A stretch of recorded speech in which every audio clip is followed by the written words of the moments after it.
அனைத்து நண்பர்களுக்கும் வணக்கம். நம்ம இது வரைக்கும் மொத்தமாக 3 டெஸ்ட் எழுதிருக்கோங்க. இன்றைக்கி வந்து 4வது தேர்வு. எல்லாருமே நல்லா எழுதிருப்பீங்கன்னு நினைக்கிறதுக்கு முன்னாடி நடந்தது எல்லாமே. இன்றைக்கான தேர்வுக்கான எக்ஸ்ப்ளனேஷன் வீடியோக்குள்ளே போகலாம். அதுக்கு முன்னாடி நம்ம நண்பர் ஒருத்தர் கேட்டிருந்தாங்க, ப்ரீவியஸ் கொஸ்டினில் நம்ம கடைசியாக கேட்குறோம் இல்லைங்களா, ஃபார் யூன்னு சொல்லிட்டு ஒரு கொஸ்டின் கேட்குறோம் இல்லைங்களா, அதுக்கான ஆன்சரை வந்து அடுத்த வீடியோட ஸ்டார்டிங்லேயே சொல்லுங்கள் அப்படின்னு சொல்லிட்டு நம்ம நண்பர் ஒருத்தர் கேட்டிருந்தாங்க. அதுக்காக நான் இனிமேல் வரக்கூடிய ஒன்றொன்றுலையும் இதுக்கு முன்னாடி கேட்டதை எடுத்துகிட்டு வந்து கொடுத்துருவேன். அடுத்து என்ன கேட்கணும் அதை எடுத்துகிட்டு வந்து முதல் பேஜிலே கொடுத்துருவோம், அதாவது ஃபஸ்ட் பேஜிலே கொடுத்துருவேன். நீங்கள் வந்து அதுக்கான ஆன்சர் சொல்லணும், ஓகேவா? இதில் வந்து பார்த்திங்கன்னா நம்ம அந்த இதுக்கு முன்னாடி நடந்த அந்த 3 தேர்வுகள் நடந்ததை நான் எடுத்துகிட்டு வந்திருக்கிறேன். என்னென்னு பார்த்துட்டு நம்ம அப்புறமா எக்ஸ்ப்ளனேஷன் வீடியோக்குள்ளே போயிடுவோம், ஓகேவா? பார்த்துக்கோங்க. முதல் கேள்வி, நம்ம முதல் தேர்வில் என்ன கேட்டிருந்தோம் அப்படின்னா, தமிழ் தென்றல் என அழைக்கப்படுபவர் யாருன்னு கேட்டிருந்தோம். தமிழ் தென்றல்ன்றது நமக்கு திருவிக்கா, அவரை தான் வந்து தமிழ் தென்றல்னு சொல்லிட்டு அழைக்கிறோம், ஓகேவா? அடுத்து தமிழ் தாத்தான்றது நமக்கு ஊவே சாமிநாத ஐயரை நம்ம தமிழ் தாத்தான்னு சொல்லி சொல்கிறோம். அதே மாதிரி மதுரை கவி அப்படின்னு சொல்லிட்டு நம்ம யாரை சொல்கிறோம் அப்படின்னு பார்த்தீங்கன்னா பாஸ்கரதாஸ், இவரை தான் வந்து மதுரை கவி அப்படின்னு சொல்லி சொல்கிறோம், ஓகேவா? அடுத்ததாக இந்த கேள்விக்கு நிறைய பேர் தப்பாக ஆன்சர் போட்டிருந்தீங்க. நிறைய பேர் திருமூலர்னு போட்டிருந்தீங்க. தமிழ் பாடும் சித்தர் அப்படின்னா நமக்கு முத்துராமலிங்க தேவர் என்பது சரியான ஆன்சருங்க, நம்ம புத்தகத்திலே இருக்குது, ஓகேவா? அடுத்ததாக வைக்கம் வீரர் அப்படின்னு சொல்லிட்டு நம்ம யாரை சொல்கிறோன்னா பெரியார், தந்தை பெரியாரை தான் வைக்கம் வீரர்னு சொல்லி சொல்கிறோம். 1924 கேரளாவில் வைக்கம்ன்ற இடத்துல ஒரு ஒரு போராட்டம் நடந்திருக்குங்க. அதில் வந்து இவர் பங்கேற்றுக்கிறதுனால அவர் வந்து வைக்கம் வீரர்னு சொல்லி சொல்கிறாங்க. அது சொன்னது யாருன்னா நமக்கு திருவிக்கா, ஓகேவா? திருவிக்கா இவர் தான் வந்துட்டு பெரியாரை வைக்கம் வீரர்னு சொல்லி சொல்கிறாரு, மிக முக்கியமாக தெரிஞ்சுக்கோங்க. அடுத்ததாக நம்ம தேசியம் காத்த செம்மல்னு யாரை சொல்கிறோன்னா முத்துராமலிங்க தேவரை தான். இதை சொன்னதும் யாருன்னா நமக்கு திருவிக்கா தான் சொல்கிறாரு, ஓகேவா? அடுத்ததாக பாவேந்தர் அழைக்கப்படுறவர் யாருன்னா நமக்கு பாரதிதாசன். இது எல்லாருக்குமே தெரிஞ்சது தாங்க. அடுத்ததாக திராவிட வேதம்னு சொல்லி கொடுத்துருக்குறோம். யாருன்னு பாருங்கள். திராவிட வேதம் என்பது நமக்கு 4000 திவ்ய பிரபந்தம். இதை தான் வந்து நம்ம திராவிட வேதம்னு சொல்லி சொல்கிறோம். இதுக்கு வேறு சில பேர்கள்லாம் இருக்குங்க. என்ன சொல்லுவாங்கன்னா ஆன்ற தமிழ்மறைன்னு சொல்லுவாங்க, ஓகேவா? ஆன்ற தமிழ்மறை மிக முக்கியமாக தெரிஞ்சுக்கோங்க. சாரி, ஒரு நிமிஷம் எழுத முடியல, ஒரு நிமிஷம் இருங்க. ஓகே, ஆன்ற தமிழ்மறை. இந்த பேரில் வந்து நம்ம சொல்லக்கூடியது எதுனா நம்ம 4000 திவ்ய பிரபந்தத்தை தான் வந்து நம்ம ஆன்ற தமிழ்மறைன்னு சொல்லி சொல்கிறோம். அதே மாதிரி திராவிட வேதம் ரெண்டுமே வந்து நமக்கு 4000 திவ்ய பிரபந்தத்துக்கான வேறு பெயர்கள் தான், அது தெரிஞ்சுக்கோங்க. அடுத்தது ராமாவதாரம் அப்படின்றது பார்த்திங்கன்னா கம்பர் அவரோட நூலுக்கு என்ன பேர் வச்சார்னா ராமாவதாரம் அப்படின்னு தான் பேர் வைக்கிறார். நம்ம தான் அதை கம்பராமாயணம் சொல்லி சொல்கிறோம், ஓகேவா? உங்களுக்கு புரியும்னு நினைக்கிறேன். மீனாட்சி குரம்ன்றது குமரகுருபர் எழுதுனதுங்க. மீனாட்சி குரம்ன்றது குமரகுருபர் எழுதுனது. இது வந்து பார்த்திங்கன்னா குறவஞ்சி அப்படின்ற ஒரு சிற்றிலக்கியம் இருக்குது இல்லைங்களா, அதுக்கு முன்னோடின்னு சொல்லுவாங்க, ஓகேவா? அதுக்கு முன்னோடி எதுனா நமக்கு இந்த மீனாட்சி குரம் அப்படின்ற ஒரு நூல் தான், ஓகேவா? மிக முக்கியமாக தெரிஞ்சுக்கோங்க. அடுத்ததாக வந்துட்டு தமிழ் இலக்கியத்தின் விடிவெளின்னு நம்ம யாரை சொல்கிறோம்னா நம்ம பாரதியாரை தான் சொல்கிறோம், ஓகேவா? தமிழ் இலக்கியத்தின் விடிவெளினா நம்ம பாரதியாரை சொல்கிறோம். மக்கள் கவிஞர் அப்படின்னு நம்ம யாரை சொல்கிறோம்னு பார்த்தீங்கன்னா நமக்கு பட்டுக்கோட்டை கல்யாண சுந்தரத்தை தான் நம்ம மக்கள் கவிஞர்னு சொல்லி சொல்கிறோம், ஓகேவா? இந்த 3 தேர்வுக்கான நான் இதுக்கு முன்னாடி கேட்ட கொஸ்டின் எடுத்து வந்து கொடுத்துட்டேங்க.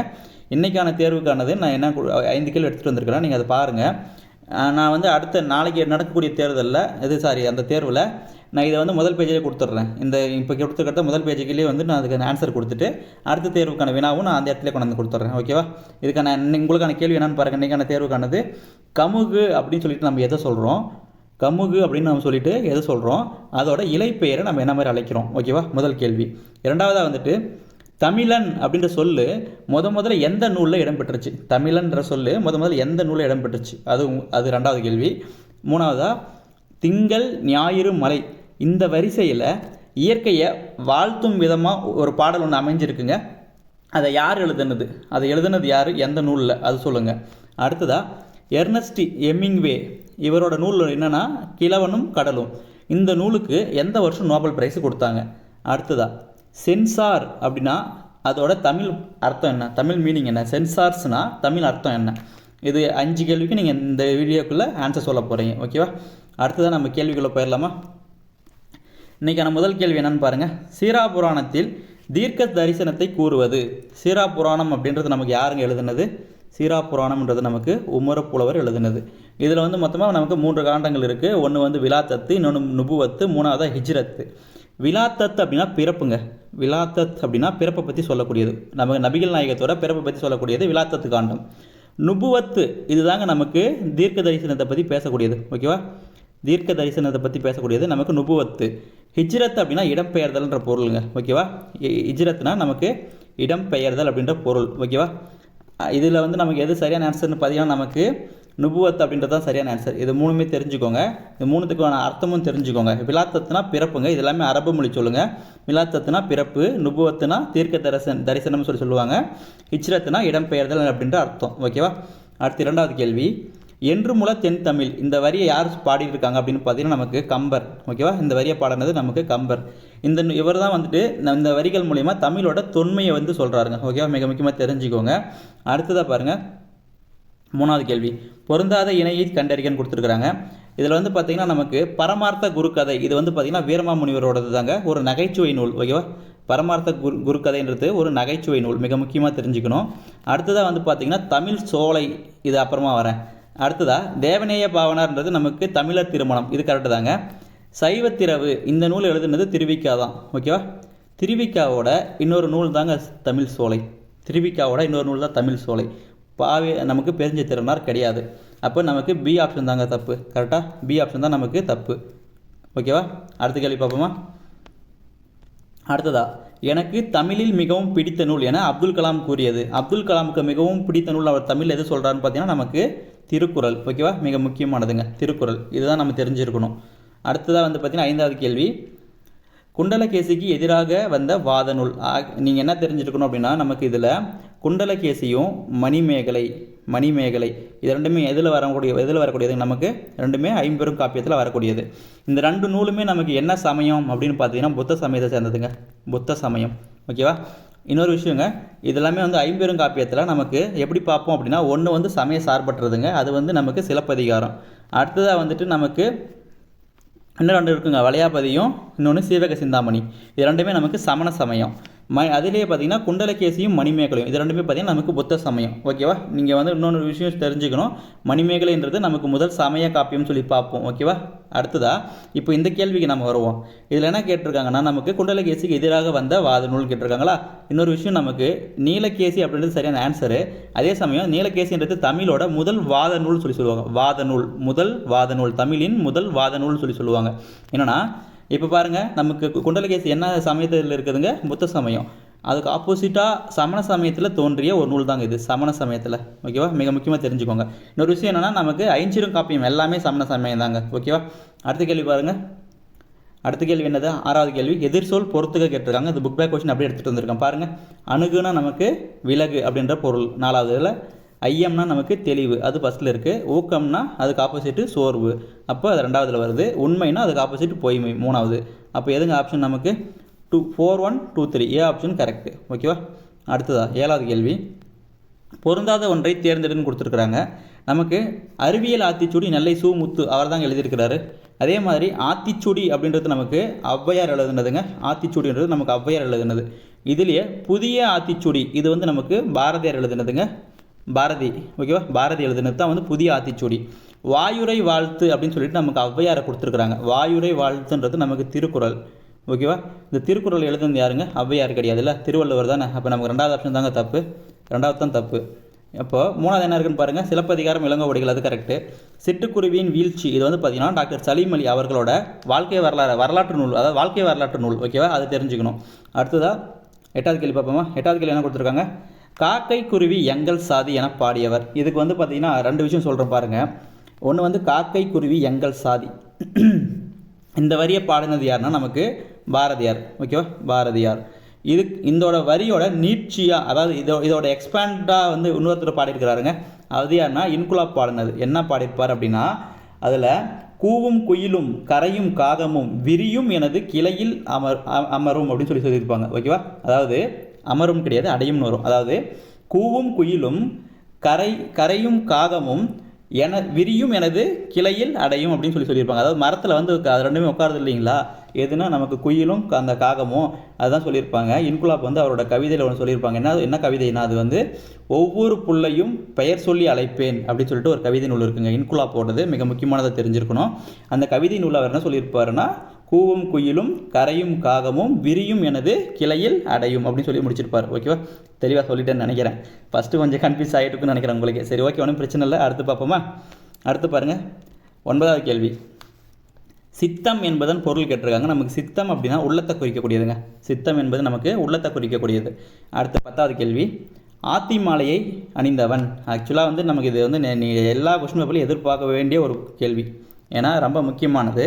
இதில் சேரன் அப்படின்னா பனம்பூங்க, பனம்பூவை அணிஞ்சவன் வந்து சேரன். சோழன் அப்படின்னா ஆத்திமலை. இப்போ நம்ம கேட்டிருக்கிறது சோழன் தான் கேட்டிருக்கிறாங்க. அப்போ ஆப்ஷன் நமக்கு சோழன் தான் கரெக்டு. இப்போது பாண்டியனோட பூ என்னென்னு பார்த்தீங்கன்னா நமக்கு வேப்பம்பூ, அதாவது வேம்பூன்னு சொல்லுவாங்க. ஓகேவா, தெரிஞ்சிருக்கணும். பல்லவனுக்கு அந்த பூவுமே எனக்கு தெரிஞ்ச மாதிரி இல்லைங்க. உங்களுக்கு தெரிஞ்சால் நீங்கள் கமெண்ட் பண்ணிடுங்க. ஓகேவா. அடுத்ததா 11வது கேள்வி. சர்ச் இன்ஜின் என்பதன் தமிழ் சொல் கேட்டிருக்காங்க. நமக்கு சர்ச் இன்ஜின்னா தேடுபொறி. ஓகேவா, தேடுபொறி என்பது சர்ச் இன்ஜினோட தமிழாக்கம். இணையம்னா நமக்கு இன்டர்நெட்டுங்க. இன்டர்நெட்டோட தமிழ் சொல்லு தான் வந்து நமக்கு இணையம். முகநூல்னா ஃபேஸ்புக்கோடது நமக்கு முகநூல். அதே மாதிரி குரல் தேடல் அப்படின்னா வாய்ஸ் சர்ச். ஓகேவா. அடுத்ததாக பாருங்கள் 12வது கேள்வி. முத்துச்சுடர் போல பாரதி வேண்டுவது. ஆக்சுவலாக வந்து பாரதி ஒரு சில விஷயம்லாம் வேண்டியிருப்பாருங்க. என்னென்னு பாருங்கள், அந்த பாடல் இருக்கும்.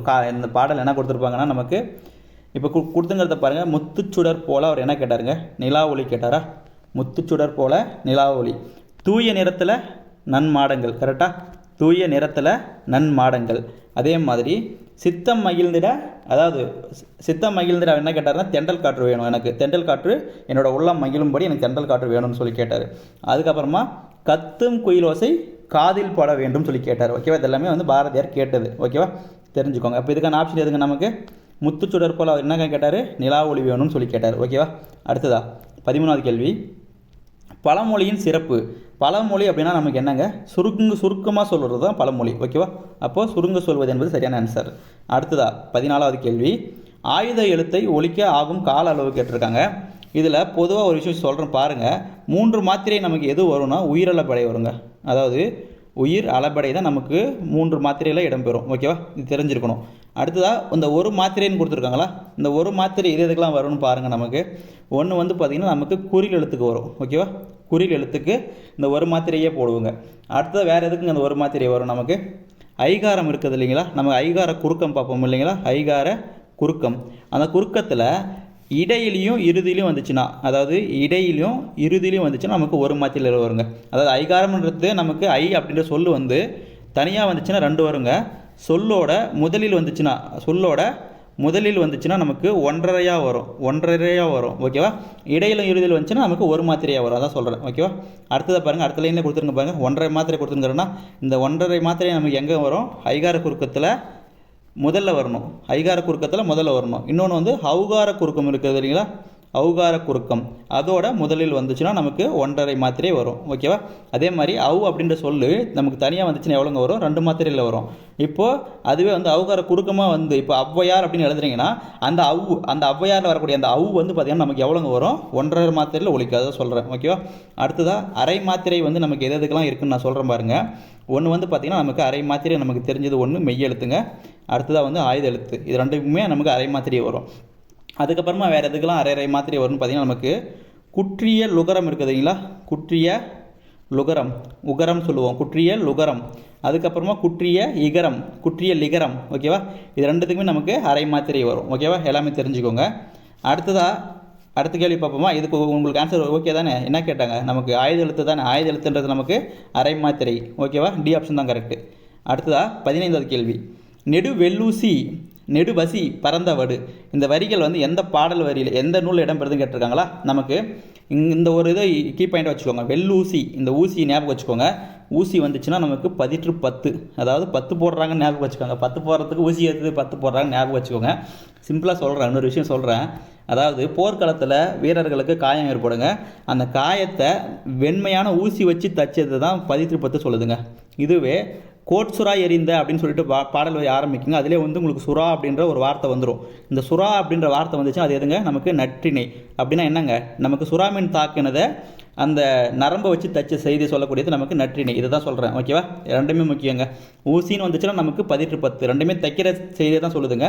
ஊசியை வச்சு தைச்சாக்க நமக்கு 10, நரம்பை வச்சு தைச்சா அது நற்றிணை. அவ்வளோதான், சிம்பிளாக முடிச்சா.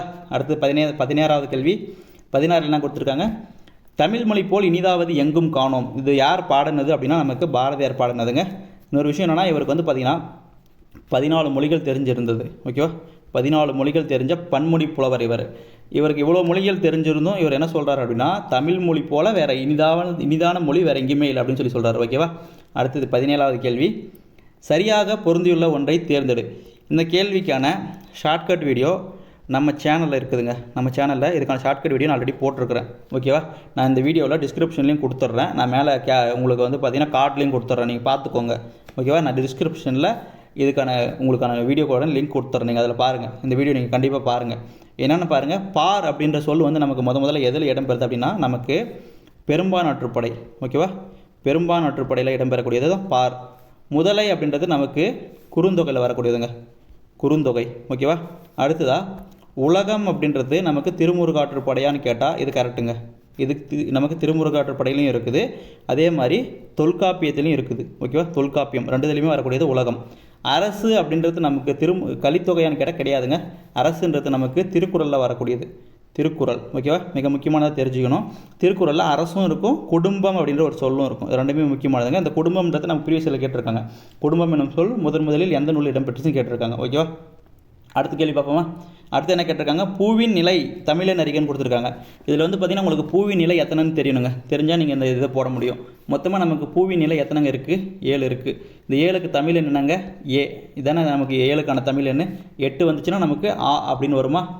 இப்போ கொடுத்துங்கிற ஆப்ஷனில் பாருங்கள், நமக்கு 7னாக்க நமக்கு ஏ, டி ஆப்ஷன் தாங்க கரெக்டு. இன்னொரு விஷயம் என்னென்னா, நமக்கு பூவோட அந்த 7 நிலைகள் நீங்கள் தெரிஞ்சிருக்கணுங்க. என்னென்னு பாருங்கள், ஒன்று சொல்கிறேன், நமக்கு சிம்பிளாக சொல்கிறேன் பாருங்கள். அரும்பு மொட்டு முகை, அதாவது அரும்பு மொட்டு முகை, அப்படியே 3 சேர்த்து நான் சேர்த்து சொல்கிற மாதிரி நீங்களும் படிச்சுக்கோங்க. அரும்பு மொட்டு முகை, இது 3மே ஒரு லைன் எழுதிக்கோங்க. அடுத்தது என்ன எழுதணும், அரும்பு மொட்டு முகை. அடுத்தது மலர் அலர், மலர் அலர், இது ரெண்டுமே கொஞ்சம் ரைமிங்காக இருக்குதா. அடுத்ததா வி செம்மல், வி செம்மல், இது 7 தாங்க நமக்கு பூவோட நிலைகள், 7 நிலைகள். அரும்பு மொட்டு முகை, இது 3மே ரைமிங்காக எடுத்துக்கோங்க. ஒரு பாட்டு கூட இருக்கு இல்லையா உங்களுக்கு, அரும்பாகி மொட்டாகி பூவாகின்னு வரும் இல்லைங்களா. அந்த பூவாகியை தூக்கிட்டு அங்கே இந்த இடத்துல முகையை வச்சுருங்க, சிம்பிளாக முடிஞ்சு போயிடும். அரும்பு மொட்டு முகை ஒரு லைன் வந்துச்சா. அடுத்தது மலர் அலர், அதில் ஒரு லைன் எழுதிட்டிங்களா. வி செம்மல், இது ஒரு லைன். மொத்தமாக நான் சொன்ன ஆர்டரில் வச்சு படிச்சிங்கன்னா உங்களுக்கு கொஞ்சம் ஈஸியாக புரியும். ஏன்னா எல்லாமே வச்சு ஒரே இதில் வச்சு படிச்சிங்கன்னா உங்களுக்கு ஏறாது, மண்டையில் ஏறாது. தனித்தனியாக படித்தா கூட மண்டையில் ஏறாது. இப்படி எதனாச்சும் ஒன்று காம்போ பண்ணிக்கோங்க, நல்லாயிருக்கும் படிக்கிறதுக்கு. ஓகேவா, கொஞ்சம் வாய் தடுமாறுதுங்க, ஒன்றும் பண்ண முடியல. சரி, அடுத்த கேள்வி பார்ப்போமா. அடுத்து என்ன கொடுத்துருக்காங்க பாருங்கள். நூறாசிரியம் நூலின் ஆசிரியர் கேட்டிருக்காங்க. அதுக்கு வந்து பார்த்திங்கன்னா நமக்கு யாருதுங்க, நூறாசிரியம்ன்றது நமக்கு பெருஞ்சித்திரனாரோடது. எங்கள் ஆப்ஷனில் இல்லையேன்னு பார்க்கக்கூடாது. மாணிக்கம்ன்றது நமக்கு பெருஞ்சித்திரனாரோட இயற்பெயர். ஓகேவா, துறை மாணிக்கம்னு கொடுத்துருப்பாங்க, இல்லைனா மாணிக்கம்னு கூட கொடுப்பாங்க, ரெண்டுமே ஒன்று தாங்க. ஓகேவா, அடுத்ததா 20வது கேள்வி பார்ப்போமா. தமிழுக்கும் அமுதென்று பேர், இந்த வரிகள் வந்து பாரதிதாசனோட எந்த நூலில் இடம்பெற்றுச்சுன்னு கேட்டிருக்கிறேன். ஆக்சுவலாக வந்து இது எதில் வருதுன்னு பார்த்தீங்கன்னா நமக்கு தமிழுக்கும் அமுதென்று பேர், இந்த வரிகள் வந்து பாரதிதாசனோட கவிதைகள் அப்படின்ற புத்தகத்தில். இன்னும் குறிப்பாக சொல்லணும் அப்படின்னா தமிழ் அப்படின்ற தலைப்புக்கு கீழே வருதுங்க. ஓகேவா, தமிழ் அப்படின்ற தலைப்புக்கு கீழே வருது. உங்களுக்கான ஆப்ஷன் வந்து இதுக்கு பாரதிதாசனின் கவிதைகள் என்பது சரியான ஆன்சர். ஓகேவா, அடுத்ததா 21வது கேள்வி. பாவை நூல்களில் காலத்தால் முற்பட்டவை அப்படின்னா நமக்கு பாவை நூல்கள் நிறைய, உங்களுக்கு ஷார்ட்கட் நிறைய பார்த்துருப்பீங்க, நானும் சொல்லியிருப்பேன். இதில் வந்து பார்த்திங்கன்னா காலத்தால் முற்பட்ட பாவை அப்படின்னா நமக்கு திருப்பாவை. இதை எழுதுனது யாருங்க, ஆண்டாள். ஆண்டாளோட திருப்பாவை தான் வந்து நமக்கு காலத்தால் முற்பட்ட பாவை. இதில் எவ்வளோ பாட்டு இருக்குன்னு நமக்கு 30 பாட்டு இருக்குது. மாணிக்க வாசகரோடது திருவெம்பாவை, இது வந்து மாணிக்க வாசகரோடது. இதில் வந்து நமக்கு 20 பாட்டுகள் இருக்குது. அதே மாதிரி சித்திரப்பாவை, இது வந்து பார்த்திங்கன்னா அகிலனோடது. ஏற்கனவே நம்ம ப்ரீவியஸ் கொஸ்டின் நான் உங்களுக்கு கொடுத்ததுலேயே இருந்திருக்கோம். அகிலனோடது. அதாவது தமிழில் வந்து முதல் ஞானபீட விருதுங்க, முதல் ஞானபீட விருது இது தாங்க வாங்கிச்சு. சித்திரப்பாவைன்றது முதல் ஞானபீட விருது. ஓகேவா, எந்த வருஷம்னா நமக்கு 1975 வாங்குது. மிக முக்கியமாக தெரிஞ்சுக்கோங்க. அடுத்ததாக தைப்பாவைன்றது நமக்கு கண்ணதாசனோடதுங்க, கண்ணதாசன். ஓகேவா, அடுத்த கேள்வி பார்ப்போமா. இதுக்கான ஆன்சர் அப்போது திருப்பாவைன்றது சரியான ஆன்சர். 22வது கேள்வி என்ன கொடுத்துருக்காங்க பாருங்கள். திருக்குறளுக்கு உரை எழுதாதவர்னு கேட்டிருக்காங்க. நமக்கு திருக்குறள் வந்து மொத்தமாக வந்து 10 பேர் உரை எழுதியிருப்பாங்க. அதில் நிறைய பேர் நீங்கள் பார்த்துருப்பீங்க. மணக்குடவர்ன்றது முதல் உரை எழுதியிருப்பார், பரிமேலழகர் சிறந்த உரை எழுதியிருப்பாருன்னெலாம் படிச்சிருப்பீங்க. ஓகேவா, இப்போது நச்சர், தாமத்தர், திருமலையர் 3 பேருமே எழுதியிருக்கிறாங்க. நமக்கு யார் எழுதலைன்னா அடியாருக்கு நல்லார் எழுதலை. இவர் வேறு ஒரு நூலுக்கு எழுதியிருக்கிறாருங்க.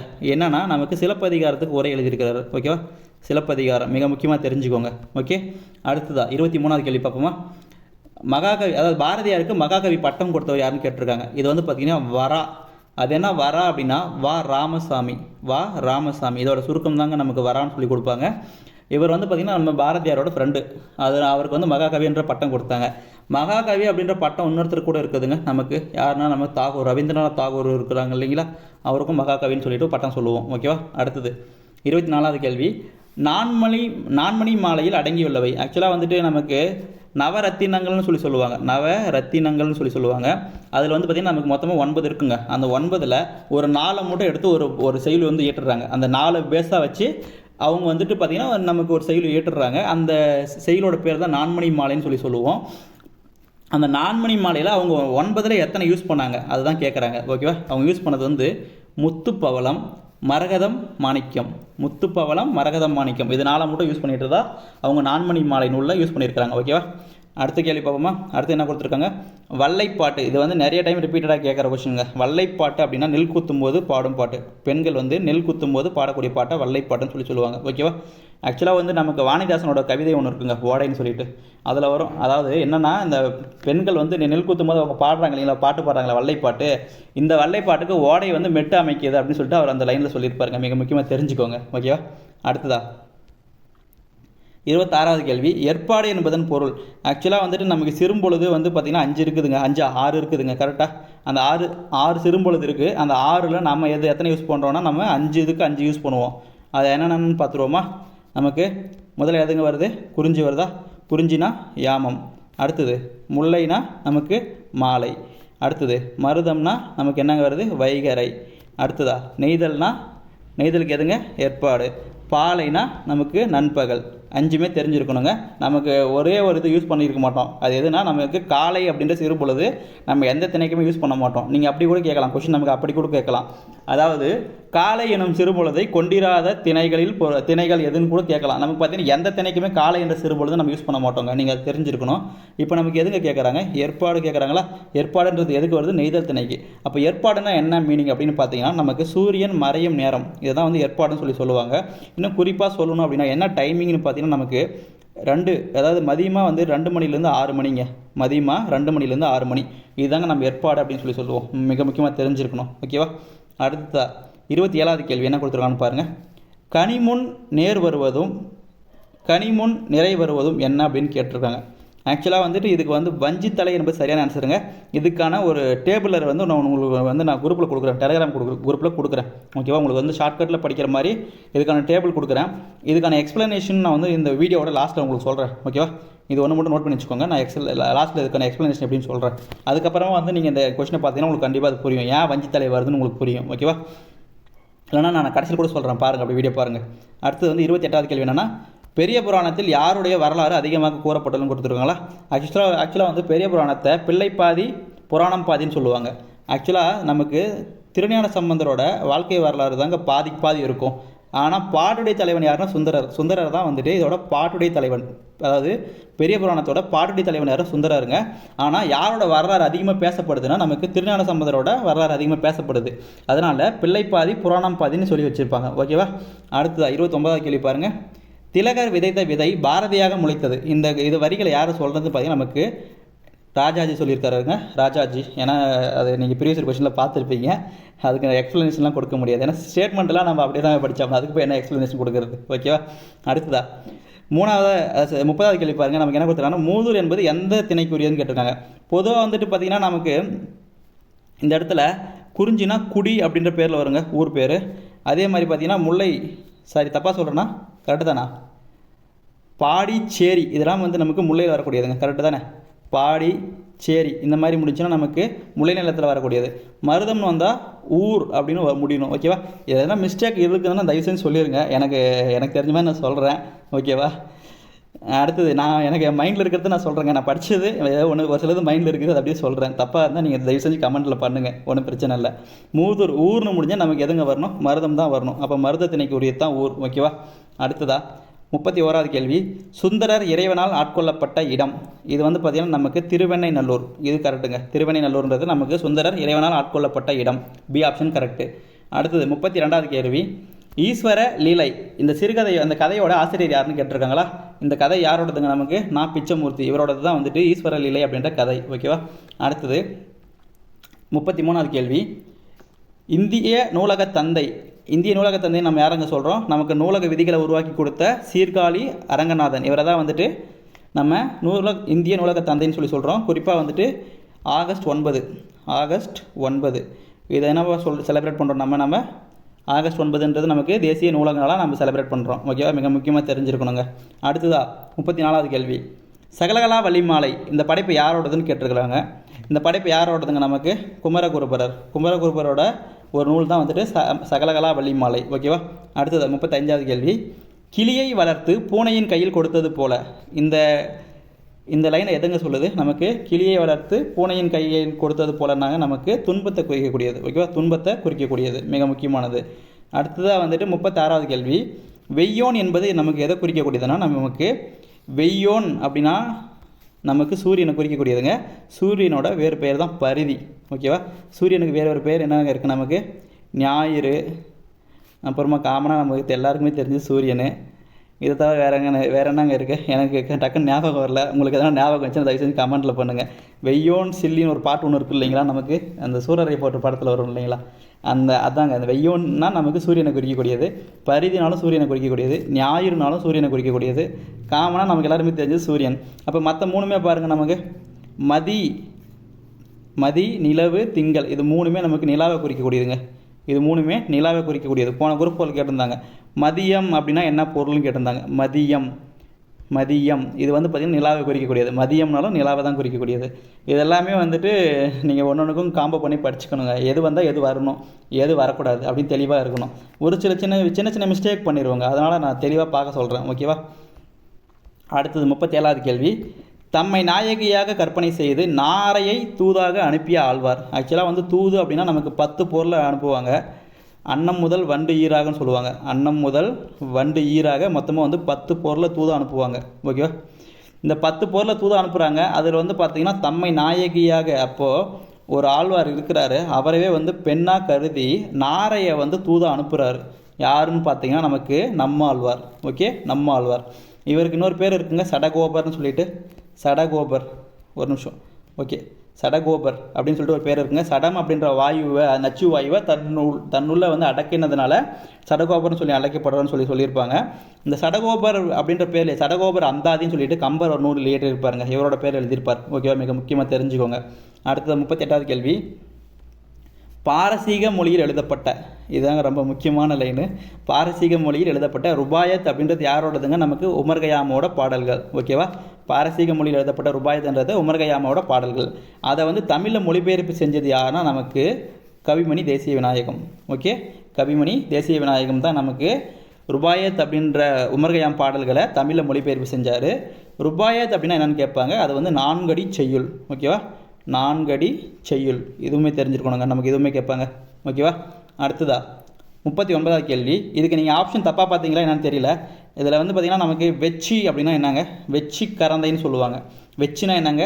நமக்கு ஃபஸ்ட்டு ஸ்டார்டிங்கில் நமக்கு நிறை கவர்தல் தான் ஸ்டார்டிங்கில் வரும். வெச்சி கரந்தைன்னு தான் படிப்போம். அப்போது நிறை கவர்தல் அப்படின்றது சரியான ஆன்சர் இதுக்கு. ஓகேவா? இப்போது வெச்சி அதுக்கு ஆப்போசிட்டாக வரதுக்கு நமக்கு கரந்தை. ஓகேவா? வெச்சி கரந்தைன்னு தான் வருது. அப்போ இந்த கரந்தைனா வந்து ஆணிரை கவர்ந்துட்டு போயிட்டாங்களா, அடுத்து போயிட்டு நீங்கள் அதை மீட்டுட்டு வரணும். இதுதாங்க கரந்தையில் வரும். ஓகேவா? அடுத்தது பார்ப்போமா?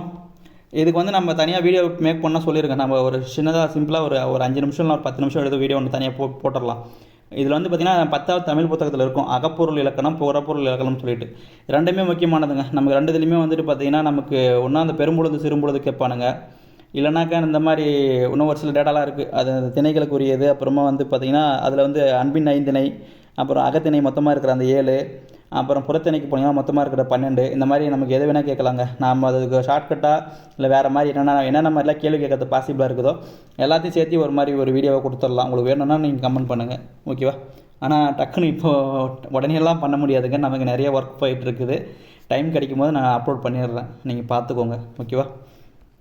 அடுத்து 40வது கேள்வி என்ன கொடுத்துருக்கான்னு பாருங்கள். தெரிநிலை வினையச்சத்தை கேட்குறாங்க. நமக்கு வினையச்சம்னா 2 இருக்குங்க. ஒன்று வந்து தெரிநிலை, இன்னொன்று வந்து குறிப்புன்னு சொல்லுவாங்க. இப்போது தெரிநிலை அப்படின்னா என்ன, குறிப்புனா அப்படின்னா என்ன சொல்கிறேன் பாருங்கள்.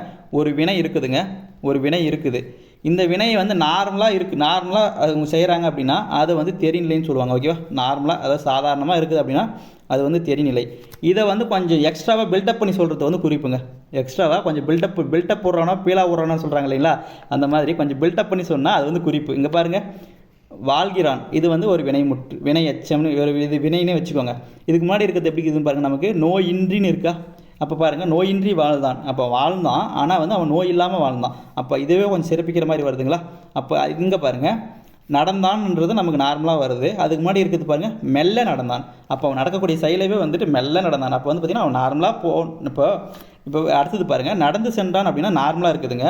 மெல்ல நடந்து சென்றான் இது எப்படிங்க இருக்குது? இப்போ வந்து பார்த்திங்கன்னா நடந்து வரதையே நம்ம இன்னும் ஒரு பாயிண்ட் பில்டப் பண்ணி எக்ஸ்ட்ராவாக சொல்கிறோம். இல்லைனா வேகமாக நடந்தான், வேகமாக ஓடினான், இதெல்லாம் வந்து பார்த்திங்கன்னா நமக்கு எக்ஸ்ட்ராவாக நம்ம சேர்த்துருது. அதெல்லாம் வந்து நமக்கு குறிப்பு வினைச்சதெல்லாம் போகும். இப்போ நம்ம மற்றதெல்லாம் பார்த்திங்கன்னா நமக்கு தெரிநிலை வரும். இப்போ நம்ம கேட்டுங்கிறது தெரிநிலை தான் கேட்டிருக்கிறாங்க. அந்த மாதிரி பில்டப் பண்ணாமல் சொன்னது எதுன்னு பார்த்தீங்கன்னா நமக்கு நடந்து செல்றான் அப்படின்றது தான் கரெக்டான வருது. ஓகேவா? அப்போ சி ஆப்ஷன் தான் கரெக்டு. அடுத்ததில் பாருங்கள், நமக்கு நன்றாக பாடினான். அப்போ பார்த்தீங்கன்னா நமக்கு பாடினான் அப்படின்றத நன்றாக அப்படின்னு சொல்லிட்டு ஒரு சிறப்பு சிறப்பிக்கிறாங்க இல்லையா? இதெல்லாம் வந்து நமக்கு எதுங்க வரும்? குறிப்புக்கு போயிடும். ஓகேவா? உங்களுக்கு புரிஞ்சிருக்குன்னு நினைக்கிறேன். பார்ப்போம். அடுத்தது 41வது கேள்வி என்ன கொடுத்துருக்காங்க பாருங்கள். ஓரெழுத்து ஒரு மொழிக்குரிய பொருளை காண்கன்னு கேட்டிருக்காங்களா? நமக்கு ஓரெழுத்து ஒரு மொழி மொத்தமாக 42 இருக்குங்க. அது இப்போ கரண்ட்டில் எல்லாமே இருக்கான்னு கிடையாதுங்க. ஒரு சிலது இருக்குது, ஒரு சிலது இல்லை. இப்போ நமக்கு தெரிஞ்சதை பார்த்துருவோம். நமக்கு என்னென்ன, நீங்கள் ப்ரீவியஸ் இயர் கொஸ்டின் கூட கரெக்டாக பார்த்துட்டு வந்துருங்க. ஓரெழுத்து ஒரு மொழி நீங்கள் ப்ரீவியஸ் இயர் கொஸ்டின்லேருந்தே படிச்சிக்கலாம். வேறு எங்கேயுமே நீங்கள் வேலை தேவையில்லை. நான் சொல்கிற மாதிரி நீங்கள் ப்ரீவியஸ் இயர் கொஸ்டினை மட்டும் கரெக்டாக ஃபாலோ பண்ணிவிட்டு புக்கை மட்டும் கரெக்டாக ஃபாலோ பண்ணிட்டே வந்துட்டிங்கன்னா நீங்கள் கண்டிப்பாக 95க்கு மேலே மார்க் வாங்குறது யாராலையும் தடுக்க முடியாதுங்க. நான் மறுபடியும் அதே சொல்கிறேன். ஓகேவா? நீங்கள் எந்த அளவுக்கு அதை ஒர்க் பண்ணுறீங்க, ஒர்க் அவுட் பண்ணி பார்க்குறீங்க, ஒரு கொஸ்டின் பேப்பரையும் எடுக்கிறீங்க, 100 கேள்வி இருக்குது. நார்மலாக இதுனா என்ன அப்படி பார்க்காம இந்த 4 ஆப்ஷனில் ஏன் இந்த ஆப்ஷன் வந்துச்சு அப்படி பார்த்தீங்கன்னா உங்களால் கண்டிப்பாக முடியும். அதுதான் சொல்கிறேன். ஓகேவா? இப்போ பாருங்கள், வவ் அப்படின்னா அதுக்கான அர்த்தம் கேட்குறாங்களா? வவ் அப்படின்னா நமக்கு கைப்பற்றுதல் அந்த பொருளில் வரும். யா அப்படின்னா என்னென்னா நமக்கு ஒரு வகை மரம்ங்க. இது வந்து பாலை நிலத்தில் வளரக்கூடிய ஒரு வகை மரம். அடுத்ததாக துன்பம் அப்படின்னா நோ அப்படின்ற பொருளுங்க. நோனா துன்பம், ஒழுக்கம்னா கை ஒழுக்கம் அப்படின்னு சொல்லுவாங்க. ஓகேவா? அடுத்தது 42வது கேள்வி. வரதன் எந்த சமயத்திலிருந்து எந்த சமயத்திற்கு மாறினார்? ஆக்சுவலாக வந்து வரதன்னா யாருங்க? வரதன்னா நமக்கு காலமேக புலவர். கரெக்டுங்களா? காலமேக புலவரோட இயற்பெயர் தான் வரதன். ஓகேவா? இவர் எந்த சமயத்தில் இருந்தார், எந்த சமயத்துக்கு மாறினார் அப்படின்னு நீங்கள் பார்க்கணும். இவரோட சமயம்னு பார்த்தீங்கன்னா இவர் ஆரம்பத்தில் இருந்தது எந்த சமயம்னா வைணவ சமயம். ஓகேவா? இவர் ஆரம்பத்தில் இருந்தது வைணவம். இந்த சமயத்தில் இருக்கிறார். அதாவது திருமாலை வழிபடுறாருங்க. சிம்பிளாக சொல்லணும் அப்படின்னா இவர் ஆரம்பத்தில் திருமாலை வழிபட்டு இருக்கார். ஓகேவா? இவருக்கு ஒரு லவர் ஒருத்தர் இருக்கிறாங்க. ஒரு லவர். அவங்க எந்த சமயத்தை சார்ந்தவங்கன்னா சைவ சமயம். ஓகேவா? அவங்க வந்து சிவனை கும்பிடுறவங்க. அதனால் தலைவர் என்ன பண்ணுறாரு? வைணவத்திலேருந்து சைவத்துக்கு மாறிக்கிறார். ஓகேவா? அப்போ எந்த சமயத்துக்கு மாறி இருக்கிறாரு? வைணவத்திலேருந்து சைவத்துக்கு மாறிக்கிறார். அவரோட லவ்வருக்காக சமயத்தவே மாற்றிக்கினார். ஓகேவா? இப்போ நமக்கு நார்மலாக நடக்குது இல்லைங்களா? நம்ம இதில் கல்யாணம் பண்ணிக்கணும்னா சாதி விட்டு சாதி மாறுறாங்க, மதம் விட்டு மதம் மாறுறாங்கன்னு சொல்கிறாங்க இல்லைங்களா? அந்த மாதிரிங்க சிம்பிளாக சொல்லணும்னா. ஓகேவா? இப்போ பார்த்தீங்கன்னா இவர் அந்த காலத்துலேயே அந்த மாதிரி மாறியிருக்காரு. ஓகே. அடுத்தது 43வது கேள்வி. சுரதா இயற்றிய நூல்களுள் ஒன்று. நமக்கு சுரதா எந்த நூல் இயற்றியிருக்காரு? கீழே கொடுத்துங்கத்தில் தேன்மலை என்பது சுரதாவோட நூலுங்க. அதுதான் கரெக்டான ஆன்சரும் கூட. பூங்கொடி அப்படின்றது நமக்கு முடியரசனோடது. முடியரசன் அவரோட நூல் தான் வந்துட்டு நமக்கு பூங்கொடி. சூரியகாந்தி இது வந்து பார்த்திங்கன்னா காமராசனோட நூல் தான் நமக்கு சூரியகாந்தின்றது. நிலவுப்பூ அப்படின்றது நமக்கு சிற்பியோட நூல் தான் வந்துட்டு நிலவுப்பூ. ஓகேவா? சிற்பின்றவர் நமக்கு 2 முறை சாகித்ய அகாதமி வாங்கியிருக்கிறாங்க, தெரிஞ்சுக்கோங்க. அடுத்ததா வாக்கிய வகையை காண்கன்னு கொடுத்துருக்குறாங்களா? நமக்கு வாக்கிய வகை என்ன கொடுத்துருக்காங்க? மாணவன் பாடம் படித்திலன்னு சொல்லி கொடுத்துருக்குறாங்க. இங்கே வந்து பார்த்தீங்கன்னா படித்திலன்னு சொல்லி கொடுத்துருக்குறாங்களா? இப்போது படிக்காமல் இளன் அப்படின்னா அது வந்து பொருள் மாறாதுங்க. அவன் படிப்பான், கண்டிப்பாக படிப்பான்ற பொருள் வந்துடும். இங்கே படித்திலன் அப்படின்னா அவன் செய்யவே இல்லைன்னு அர்த்தம். அப்போ அது வந்து பார்த்தீங்கன்னா எதிர்மறை தொடர். ஓகேவா? எதிர்மறை தொடர். இதுவே மாணவன் பாடம் படித்தான் அப்படின்னு கொடுத்தாங்க அப்படின்னா அப்போ என்னங்க அர்த்தம்? அவன் வந்து செயலுக்கு வந்து உட்படுறான், அவன் வந்து படிக்கிறான். அப்படின்னா அது வந்து இது வரும், உடன்பாட்டு தொடருக்கும் போயிடும். ஓகேவா? அதாவது படிக்காமல் இலான் அப்படின்னு சொன்னால் அது பொருள்மாற எதிர்மறைங்க. படித்திலன் அப்படின்னா எதிர்மறைங்க. படித்தான் அப்படின்னா அந்த செயலுக்கு அவன் உட்படுறதுனால அது வந்து உடன்பாட்டு தொடர். ஓகேவா? அடுத்து பார்ப்போமா? அடுத்து என்ன கொடுத்துருங்க? தமிழில் முதல் பிள்ளைத்தமிழ் நூலை இயற்றியவர் கேட்டிருக்காங்களா? நமக்கு பிள்ளைத்தமிழ் அப்படின்ற பேர் வச்சுட்டு முதல்ல ஒருத்தர் புக் எழுதுறாருங்க. அவர் யாருன்னா ஒட்டக்கூத்தர். இவர் தான் வந்து முதல் பிள்ளைத்தமிழ் எழுதினவர். குலோத்துங்கன் பிள்ளைத்தமிழ். என்னங்க? குலோத்துங்கன் பிள்ளைத்தமிழ் அப்படின்ற நூல் எழுதுனது நமக்கு ஒட்டக்கூத்தர்.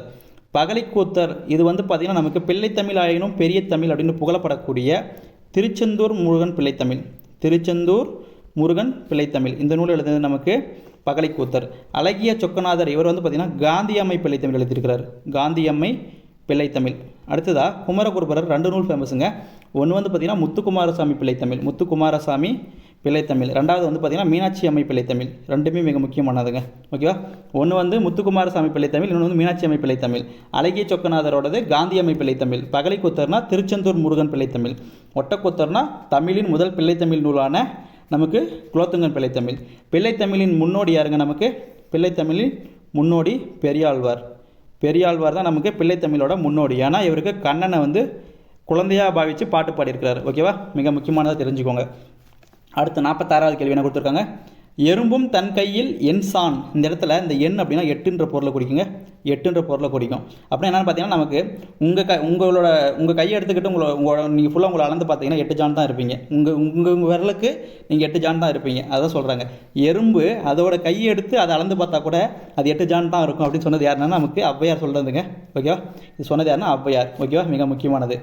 அடுத்ததா 47வது, நமக்கு கிடைத்துள்ள மிக பழமையான இலக்கண நூல் கேட்டிருக்காங்க. நமக்கு எதுங்க இலக்கண நூல் பழமையானதுன்னு பார்த்தீங்கன்னா, நமக்கு அகத்தியம்னு ஒரு நூல் இருந்துச்சுங்க, அதான் முதல்ல வரக்கூடியது. ஆனால் அது முழுமையாக கிடைக்கல. நமக்கு கிடைச்சதுலேயே வந்து முழுமையாக கிடைச்சது. அதுவும் இல்லாமல் நம்ம சொல்லக்கூடியது எதுன்னு பார்த்தீங்கன்னா தொல்காப்பியம் தான். ஓகேவா? தொல்காப்பியம்னா நமக்கு எவ்வளோங்க இருக்குது? இதில் 3 அதிகாரம் இருக்கா? 3 அதிகாரத்துக்கும் 9x9 அப்படின்னா எவ்வளோங்க? 27 உள்ள இயல்கள் இருக்குது. ஓகேவா? அதாவது 3 அதிகாரம் இருக்குது. ஒன்றுத்துலேயும் வந்து பார்த்தீங்கன்னா 9 இயல் இருக்குது. சாரி, இங்கே 9x9 போட்டுட்டுனா 9x3. ஓகேவா? 3x9 2 தாங்க. ஓகே, விட்ருங்க, கொஞ்சம் மிஸ்டேக்கு. 9 81 போயிடுது. சரி, ஓகே. இப்போது என்னென்னா 3 அதிகாரம் இருக்குது. அந்த 3 அதிகாரத்துக்கு 9 இயல் இருக்குங்க. அதை தான் சொல்கிறேன். அப்போ மொத்தமாக நமக்கு 27 அதிகாரங்கள் இருக்குது. தெளிவாக இருக்குன்னு நினைக்கிறேன். நான் கொஞ்சம் மிஸ்டேக் பண்ணிட்டேன், தப்பாக எடுத்துக்காதீங்க. அடுத்ததா 48வது கேள்வி. தமிழ்நாடு எனும் சொல் சிலப்பதிகாரத்தின் எந்த பிரிவில் உள்ளது? ஆக்சுவலாக வந்து தமிழ்நாடு அப்படின்ற சொல் வந்து நமக்கு சிலப்பதிகாரத்தில் இடம்பெறுதுங்க. இன்னும் குறிப்பாக சொல்லணும் அப்படின்னா அதில் வஞ்சிக்காண்டம்ன்றது எங்கே வருது? நமக்கு சேரர்களோட பகுதி. இந்த நூல் எழுதுனது யாருங்க? இளங்கோவடிகள், ஒரு சேர மன்னன். அப்போ சேர மன்னன் அவரோட பகுதியும் சேர பகுதியான வஞ்சி பகுதி. அப்போ நமக்கு தமிழ்நாடு எதில் இடம்பெறுதுன்னா வஞ்சிக்காண்டத்தில் இடம்பெறுது. அப்படி ஞாபகம் வச்சுக்கோங்க, கொஞ்சம் ஈஸியாக இருக்கும்னு நினைக்கிறேன். ஓகேவா? அடுத்தது 49வது கேள்வி. நல்ல எனும் அடைமொழியை கொண்ட நூல் கேட்டிருக்காங்களா? நல்ல அப்படின்ற அடைமொழியை கொண்ட எடுத்துக்கொ நூல் எதுங்க? நமக்கு நல்ல குறுந்தொகை, நல்ல குறுந்தொகை, நல் நற்றிணை, அப்புறமா ஒத்த பதிற்று 10 ஓங்கு பரிபாடல். ஓகேவா? எல்லாமே மிக முக்கியமானதுங்க. எந்த அடைமொழி வேணால் கேட்பாங்க நமக்கு. அடுத்ததா 50வது கேள்வி. மேதையில் சிறந்ததன்று என முதுமொழி காஞ்சி கூறுவது எதுனா நமக்கு எதுங்க? இதில் எதுக்கு நமக்கு கூறியது மறவாமையா இல்லை கற்றது மறவாமையா? கற்றது மறவாமை அப்படின்றது தான் நமக்கு சரியான ஆன்சர். ஓகேவா? ஏன்னா படித்ததை மறக்கக்கூடாது. அப்படி இருக்கிறவங்க தான் வந்து மேதையிலும் சிறந்த மேதைன்னு சொல்லுவாங்க. ஓகேவா? இப்போது நான் உங்களுக்கு ஆரம்பத்திலே ஒன்று சொல்லியிருப்பேன். அந்த தலை குறித்த அந்த அதை எப்படி வருதுன்னு சொல்லிட்டு நான் கேட்டேன்னு சொல்லியிருந்தேன் இல்லைங்களா? அது சொல்கிறேன். இப்போ நமக்கு தலை அப்படின்னு பார்த்தீங்கன்னா மொத்தமாக 7 இருக்குங்க. நமக்கு 7 தலைகள்னு தெரியும். தலைனா என்னங்க? நின்ற சீரின் ஈற்றசையும் வரும் சீரின் முதலசையும் இணைவத்தான் நம்ம தலைன்னு சொல்லுவோம். இப்போ தலையில் வந்து மொத்தமாக 7 டைப் இருக்குங்க. அந்த 7 டைப் பாருங்கள். ஒன்று வந்து நேர் ஒன்றா ஆசிரியர் தலை, இன்னொன்று நிறை ஒன்றா ஆசிரியர் தலை. அதுக்கப்புறமா இயற்சீர் வெண்டலை, வெண்சீர் வெண்டலை. அடுத்தது கலித்தலை. அதுக்கப்புறமா ஒன்றா வஞ்சித்தலை, ஒன்றிய வஞ்சித்தலை. மொத்தமாக 7 தலைகள் இருக்குங்க. இதில் நேர் ஒன்றா ஆசிரியர் தலையும் நிறை ஒன்றா ஆசிரியர் தலையும் நமக்கு ஆசிரியப்பாவுக்குரியதுங்க. ஓகேவா? ஆசிரியப்பாவுக்குரியது. அதே மாதிரி வெண்சீர் வெண்டலையும் இயற்சீர் வெண்டலை, இது ரெண்டுமே நமக்கு வெண்பாவுக்குரியது. கலித்தலைன்றது கலிப்பாவுக்கு, ஒன்றாத வஞ்சித்தலையும் ஒன்றிய வஞ்சித்தலையும் நமக்கு வஞ்சிப்பாவுக்கு வரும். ஓகேவா? இப்போது ஒரு ஆசிரியப்பாவில் ஒரு பாட்டு எழுதியிருக்காங்க. அந்த பாட்டை எடுத்து நீங்கள் அசை பிரிச்சிங்க அப்படின்னா உங்களுக்கு எத்தனை அசை கிடைக்கும் நீங்கள் செக் பண்ணி பார்த்தீங்கன்னா உங்களுக்கு 2 அசையாக கிடைக்கும். ஓகேவா? ஒரு சீருமே உங்களுக்கு எத்தனை அசையாக கிடைக்கும்னா 2 கிடைக்கும். இதுவே வந்து வெண்பாவில் இப்போ திருக்குறள் எடுத்துக்கோங்க. திருக்குறள் எடுத்து நீங்கள் அசை பிரித்து பாருங்கள். உங்களுக்கு 2 கிடைக்கும், 3 கிடைக்கும், 2மே கலந்து கிடைக்கும். அதாவது வந்து பார்த்தீங்கன்னா உங்களுக்கு 2 சீரும் கிடைக்கும், 3 சீரும் கிடைக்கும். இதுவே பார்த்தீங்கன்னா கலித்தால், அதாவது பார்த்தீங்கன்னா கலித்தொகை வந்து நமக்கு கலிப்பாவில் எழுதியிருப்பாங்க. நீங்கள் அந்த கலித்தொகையில் இருக்கிற அந்த பாடல் வரிகளை எடுத்துக்கோங்க. அதை எடுத்து நீங்கள் அசை பிரித்து பாருங்கள். உங்களுக்கு வந்து பார்த்தீங்கன்னா 3 அசைகளாக கிடைக்கும். ஓகேவா? அடுத்ததா வஞ்சிப்பான்றது எதுன்னா வஞ்சிப்பா, அதில் இருக்கக்கூடிய பாடல் வரியை எடுத்து நீங்கள் இப்போ அசை பிரிச்சிங்கன்னா உங்களுக்கு வந்து 3 அசையாக கிடைக்கும். ஓகேவா? உங்களுக்கு தெளிவாக புரியும் நினைக்கிறேன். எந்த பாட்டில் எவ்வளோ அசை இருக்குன்னு நம்ம பார்த்துருக்குறோம். ஓகேவா? இப்போது நமக்கு சீர்கள் எத்தனைங்க இருக்கும்? நமக்கு ஓரசை சீர், ஈரசை சீர், மூவசை சீர் நம்ம படிச்சிருப்போம். உங்களுக்கு தெரியும் தானுங்களே. இப்போது ஓரசை சீருன்னா நம்ம எதுக்கு யூஸ் பண்ணுவோம்? திருக்குறளில் வரக்கூடிய அந்த கடைசி வார்த்தைக்கு மட்டும் தான் நம்ம ஓரசை சீர் யூஸ் பண்ணுவோம். ஓகேவா? அது உங்களுக்கு தெரியும் நினைக்கிறேன். ஈரசை சீர்னா என்னங்க இருக்குது? நமக்கு ஈரசை சீர் மொத்தமாக 4 இருக்கா? நேர் தேமா, நிறைநேர் புளிமா, நிறைநிறை கருவிலம், நேர்நிறை கூவிலம் சொல்லிட்டு நமக்கு ஈரசை சீர் மொத்தமாக 4 இருக்குது. அடுத்தது மூவசை சீர்னா என்ன பண்ணுவோம்? அந்த ஈரசையோட கடைசியில் நேர்னு போட்டு நம்ம முடிச்சுக்குவோம். அது வந்து காய்ச்சீர்னு சொல்லுவோம். கடைசியில் நேர் போட்டு முடிச்சிங்கன்னா அது வந்து காய்ச்சீர்னு சொல்லுவோம். கடைசியில் நிறை போட்டு முடிச்சிங்கன்னா அது வந்து கனிசீர்னு சொல்லுவோம். இது ரெண்டுமே முக்கியமாக உங்களுக்கு தெரிஞ்சிருக்கணுங்க. இப்போது நம்ம என்ன பண்ண போகிறோம் அப்படின்னா ஆசிரியப்பா அப்படின்னா அதில் எத்தனை அசைகள் வருது? நமக்கு 2 அசைகளாக வருது. கரெக்டாக 2 அசையாக வரக்கூடியது என்னென்னங்க நமக்கு இருக்குது? 2 அசையாக வரக்கூடியது என்னென்ன இருக்குது நமக்கு? இங்கே வந்து பார்த்திங்கன்னா நேர்னு ஆரம்பிக்கணும். ஓகேவா? அடுத்தது பார்த்திங்கன்னா நமக்கு நேர்னு ஒன்று இருக்குங்க. நேர் தேமான்னு ஒன்று இருக்குது. அடுத்ததா நிறை நேர் புளிமான்னு ஒன்று இருக்குது. கரெக்டாக நிறை நேர் செஞ்சுன்னா புளிமான்னு ஒன்று வரும். அடுத்ததாக நிறை கருவிலம். கரெக்டாக? நிறை கருவிலம், நேர்நிறை கூவிலம். நேர்நிறை கூவிலம் இது நாலுமே உங்களுக்கு தெரிந்தாங்க. இதான ஈரசை சீர் நமக்கு. இப்போ பார்த்தீங்கன்னா இங்கே பாருங்கள், நமக்கு முதல்ல வரக்கூடியதில் பார்த்தீங்கன்னா எப்படி முடியுதுங்க? நமக்கு நேர்னு முடியுது. இங்கே முடியுது நேர்னு முடியுது. அத்தனை இருக்குது, 2 இருக்கா? இந்த ரெண்டுமே என்ன சொல்லுவோம் நம்ம? மா தேமா புளிமான்னு முடியும். அப்போது மாச்சீர்னு சொல்லுவோம். அதை கடைசியில் மா அப்படின்னு முடிக்கிறதுனால வந்து மாச்சீர்னு சொல்லுவோம். அப்போ என்னங்க அர்த்தம் இது? இங்கே பாருங்கள், நமக்கு ஃபஸ்ட்டு இப்போ பாருங்கள் 2 வார்த்தை இருக்குங்க. இங்கே ஒரு வார்த்தை இருக்குது, இங்கே ஒரு வார்த்தை இருக்குது. இப்போ இதோட லாஸ்ட் வந்து நமக்கு என்னென்னு முடிஞ்சிருக்குன்னா நேர்னு முடிஞ்சிருக்குங்க. நேர்னு முடிஞ்சால் நமக்கு என்னங்க வரணும்? தேமா புளிமா ரெண்டுத்தில் ஏதாச்சும் ஒன்று வரும். அப்போ அது வந்து மாச்சீரில் இருக்குது. வரும் மொழி அப்போ வந்து பார்த்திங்கன்னா அடுத்து வரக்கூடிய அந்த வார்த்தையில் முதல் அசையாக வரக்கூடியது என்ன வரும்னா நமக்கு நேர்னு வந்துச்சுன்னா, அதாவது முடிகிறதும் நேர்னு முடிஞ்சிருக்கு, வரத்தும் நமக்கு நேர்னு ஆரம்பிக்குது அப்படின்னா அது என்ன தலைங்க? நமக்கு நேர் ஒன்றா ஆசிரியர் தலை. புரியுதா? ரெண்டும் ஒரே மாதிரி இருந்துச்சுன்னா நேர் ஒன்றா ஆசிரியர் தலை. அடுத்ததாக பாருங்கள், அடுத்தது எப்படிங்க? நிறைன்னு முடிஞ்சிருக்கா? நிறைனா என்னங்க? நமக்கு நிறை கருவிலம், நேர்நிறை கூவிலம்னு சொல்லுவோம். அப்போ விலம்னா விளைச்சீர்னு சொல்லுவோமா? அப்போது இங்கே பாருங்கள், நிறைன்னு முடிஞ்சிருக்கு. இது வந்து பார்த்திங்கன்னா நமக்கு விலம் முன்னாடி என்ன வந்திருக்கு? நிறை வந்திருக்கு. விலம் முன்னாடி நிறை வந்துச்சு. அது என்னங்க? நமக்கு நிறை ஒன்றா ஆசிரியர் தலை. அப்படின்னா என்னங்க? நேர் ஒன்றா ஆசிரியர் தலைனா நேருக்கு முன்னாடி நேர் இருக்கணும். அதாவது பார்த்தீங்கன்னா இது இங்கே கேட்குறது, இங்கே பாருங்கள் இந்த லைனில் இருக்குது இல்லை, இது எல்லாமே நீங்கள் எப்படி சொல்லணும் அப்படின்னா இங்கே நேர்னா நேர்னு சொல்லக்கூடாதுங்க. இது மாச்சீரா விளைச்சீரா இல்லை கனிச்சீரா காய்ச்சீரா அப்படி தாங்க சொல்லணும். ஓகேவா? இங்கே நேர் இருந்தால் அது நமக்கு என்னங்க? நேர் இருந்துச்சுன்னா அது வந்து நமக்கு, அதுவும் இல்லாமல் இங்கே பாருங்கள் 2 அசையில் இருக்குது. 2 அசையில் கடைசியில் நேர்னு முடிஞ்சு அது வந்து நமக்கு மாச்சிருங்க. 2 அசை இருக்குது. 2 அசையில் கடைசியாக வந்து நிறைன்னு முடிஞ்சு அது வந்து விளைச்சிருங்க. சிம்பிளாக சொல்கிறேன். ஓகேவா? இப்போ பாருங்கள், இது உங்களுக்கு புரிஞ்சிருக்கணும். ரெண்டும் புரிஞ்சிருக்குன்னு நினைக்கிறேன். அடுத்ததாக நம்ம வெண்சீர், இது இயற்சீர் பார்க்க போகிறோம். இயற்சீரில் நமக்கு வரக்கூடியது எல்லாமே பார்த்தீங்கன்னா 2 சீர்கள் தான் வரும். அந்த 2 சீர்கள் என்னென்னாக்க, ஒன்று வந்து இங்கே பாருங்கள், முன்ன பார்த்தோம் இல்லைங்களா, மாச்சீர்னு ஒன்று பார்த்தோமா, அந்த மாச்சீரும் வரும். விளைச்சீர்னு ஒன்று பார்த்தோமா, அந்த விளைச்சீர். இது ரெண்டுமே கலந்து வர்றது தாங்க நமக்கு இயற்சீர் அப்படின்றது. ஓகேவா? ரெண்டுமே கலந்து வரும். ஆனால் இப்போ மேலே என்ன பார்த்தோம்? நேர் வந்தால் நேர் வரணும், நிறை வந்தால் நிறை வரணும்னு பார்த்துருக்குறோம். ஆனால் இந்த இயற்சீரில் அப்படியே மாறி வருங்க. எப்படி வரும்னா நேர் வந்தால் நிறைன்னு வரும், நிறைன்னு வந்தால் நேர்னு வரும். அப்படி மாறி வரும்போது அது வந்து நமக்கு இயற்சீர் வெண்டலைன்னு வருங்க. ஓகேவா? குறிப்பாக நமக்கு 2 சீரில் தான் இருக்கணும். 2 சீரில் இருக்கணும். வரும்போது இது மாதிரி மாறி வரணும். ஓகேவா? அடுத்தது 3வது டைப் என்னன்னாக்க வெண்சீர் வெண்டலை. அப்படின்னா என்னென்னா, இப்போ நமக்கு அந்த அசை பிரிக்கிறவங்க நமக்கு வந்து பார்த்திங்கன்னா ஆரம்பத்தில் ஒரு வார்த்தை இருக்கு இல்லையா, ஃபஸ்ட்டு முதல்ல வர வார்த்தை அது வந்து எத்தனை அசையில் முடிஞ்சிருக்குன்னா நமக்கு 3 அசையாக முடிஞ்சிருக்குங்க. 3 அசையில் முடிஞ்சிருக்கும். அந்த 3வது அதாவது பார்த்திங்கன்னா நமக்கு ஃபஸ்ட்டு 2 இருக்குங்க. கடைசியில் வரக்கூடிய அந்த ஒரு வார்த்தை எப்படி இருக்குன்னா நமக்கு நேரில் முடிஞ்சிருக்கணும். நேரில் முடிஞ்சால் என்னங்க? நமக்கு ஈரசை கூட கடைசியில் நேரில் வச்சு முடிச்சோன்னா அது வந்து காய்ச்சல்னு சொல்லியிருக்கிறோமா? இப்போ பாருங்கள், உங்களுக்கு சிம்பிளாக சொல்கிறேன். இது வரைக்கும் உங்களுக்கு தெளிவாக புரிஞ்சிச்சா? இது வரைக்கும் உங்களுக்கு தெளிவாக புரிஞ்சிச்சு அப்படின்னா இதுக்கு மேலே ஒரு ஷார்ட்கட் யூஸ் பண்ணுங்கள். எப்படின்னா, மேலே நம்ம ஈரசை சீர் எழுதுனீங்க இல்லையா, என்ன எழுதுனீங்க? நேர் தேமான்னு எழுதுனீங்களா, அதை எடுத்துன்னு இங்கே போட்டுக்கோங்க. நிறை புளிமான்னு எழுதுனீங்களா, அதை எடுத்துன்னு இங்கே போட்டுக்கோங்க. நிறை கருவிலம் அப்படியே எழுதிக்கோங்க. நேர்நிறை கூவிலம் அப்படியே எழுதிக்கோங்க. சிம்பிளாக ஷார்ட்கட்டுக்காக சொல்கிறேன். எழுதிட்டு நீங்கள் இதை சொல்லும் போது எப்படி சொல்லணும் அப்படின்னா, இங்கே நேர்னு முடிஞ்சால் அது காய்ச்சீர் தானே, நேர்னு முடிஞ்சால் காய்ச்சீர், நிறைன்னு முடிஞ்சால் கனிச்சீர். உங்களுக்கு தெளிவாக புரியுதுங்களா? நமக்கு 3 சீர் வருங்க. அந்த 3வதாக வரக்கூடியது நமக்கு நேர்னு முடிஞ்சால் அது காய்ச்சீருங்க, நிறைன்னு முடிஞ்சால் கனிச்சீர். இப்போ சொல்லுங்கள், நமக்கு காய் முன்னாடி நேர் வந்துச்சுன்னா அது என்னங்க? வெண்சீர் வெண்டலை. காய் முன்னாடி நேர் வந்துச்சுன்னா வெண்சீர் வெண்டலை. காய் முன்னாடி நிறை வந்துச்சுன்னா கலித்தலை. காய் முன்னாடி நிறை வந்துச்சுன்னா கலித்தலை. அடுத்ததா நிறைனா கனி. ஓகேவா? நிறைனா கனி. கனி முன்னாடி நமக்கு நிறை வந்துச்சுன்னா ஒன்றாத வஞ்சித்தலை. கனி முன்னாடி நிறை வந்துச்சுன்னா ஒன்றாத வஞ்சித்தலை. கனி முன்னாடி நேர் வந்துச்சுன்னா ஒன்றிய வஞ்சித்தலை. நமக்கு மேலே கேள்வி என்ன கொடுத்தாங்க? கனி முன்னாடி நிறையும் கனி முன்னாடி நேரும் வர்றது என்ன தலைன்னு கேட்டாங்களா? இப்போ இங்கே என்னங்க இருக்குது? நமக்கு ரெண்டுமே வஞ்சித்தலையில் வருது. கரெக்டுங்களா? நம்ம ஆப்ஷன் என்ன பார்த்தோம்? வஞ்சித்தலை தானே பார்த்தோம். உங்களுக்கு புரிஞ்சிருக்குன்னு நினைக்கிறேன். உங்களுக்கு இது புரியலன்னா இது வந்து நான் உங்களுக்கு இமேஜாக கொடுக்குறேங்க. டெலிகிராம் சேனலில் இமேஜாக அப்லோட் பண்ணிடுறேன். ஓகேவா? நீங்கள் அதை பாருங்கள். உட்காந்து நான் சொன்னதை வச்சுட்டு உங்களுக்கு எப்படி புரியுதோ நீங்கள் பாருங்கள். அதுக்கப்புறம் உங்களுக்கு புரியலன்னா கமெண்ட் பண்ணுங்கள். நான் மறுபடியும் ஒரு எக்ஸ்ப்ளனேஷன் கொடுக்குறேன். ஓகேவா? இதோட நம்ம வீடியோ முடிச்சுக்கலாங்க. ஓகேவா? அடுத்த வீடியோவில் பார்க்கலாம். என்னால் முடிஞ்ச அளவுக்கு நான் சொல்லியிருக்கிறேன். ஏதாச்சும் மிஸ்டேக் இருக்குது, எதனா மாற்றிக்கணும் அப்படின்னா நீங்கள் கமெண்ட் பண்ணிடுங்க. என்ன மிஸ்டேக்கோ அதை நம்ம அடுத்த வீடியோவில் ஸ்டார்டிங்கில் நம்ம உங்களுக்கான கேள்வின்னு எடுத்துகிட்டு வருவோம் இல்லைங்களா, அந்த இடத்துல நான் கொண்டு வந்து கொடுத்துட்றேன். ஓகேவா? நன்றிங்க. வீடியோ முடிச்சுக்கலாம்.